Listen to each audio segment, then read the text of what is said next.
يقرب من 3 عقود من الحرب والدمار في العراق خلفت وراءها أكثر من 1,000,000 أرملة تعول أطفالا يتعدون الملايين الأخرى بلا عائل ولا ضمان، وفق الإحصائية الصادرة عن الربع الأول من العام الجاري لوزيرة الشؤون المفوضة بشؤون المرأة في العراق.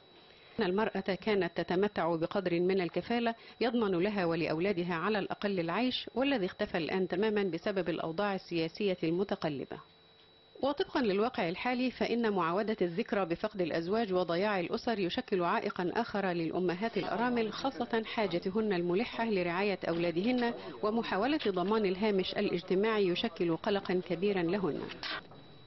تشير التقارير الصادرة عن مؤسسة إيثار الخيرية الواقعة غرب بغداد أن هناك العديد من المتبرعين الذين يسهمون بكثير من الأموال والدعم الاجتماعي ليصل إلى مستحقيه من الأرامل والأطفال، علاوة على استعدادهم للوصل بين الأرامل الراغبات في الزواج مرة أخرى لتحقيق الاستقرار الاجتماعي وضمان الرعاية للأطفال.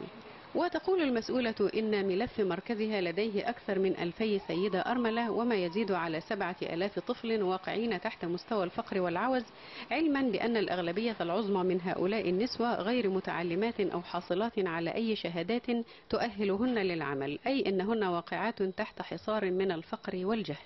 وبرغم ذلك تؤكد المسؤولة أن هناك عددا غير قليل من السيدات اللواتي تم تزويجهن برجال آخرين يتفقن معهن في نفس المستوى الاجتماعي، وذلك لضمان التوازن، وبدأنا بالفعل حياة سعيدة.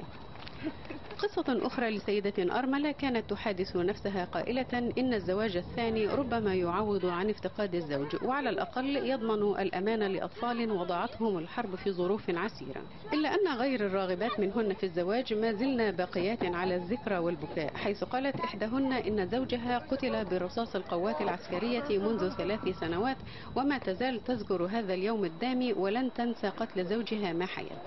وتقول السيدة هناء إدوار الناشطة باسم حرية واستقلال المرأة العراقية إنه برغم العادات والتقاليد المتشددة بالعراق تجاه المرأة خصوصا، إلا أنه لابد أن يكون لكل سيدة قناعة بقدرتها على معايشة الحياة وضمان المستقبل لأولادها شأن الرجال،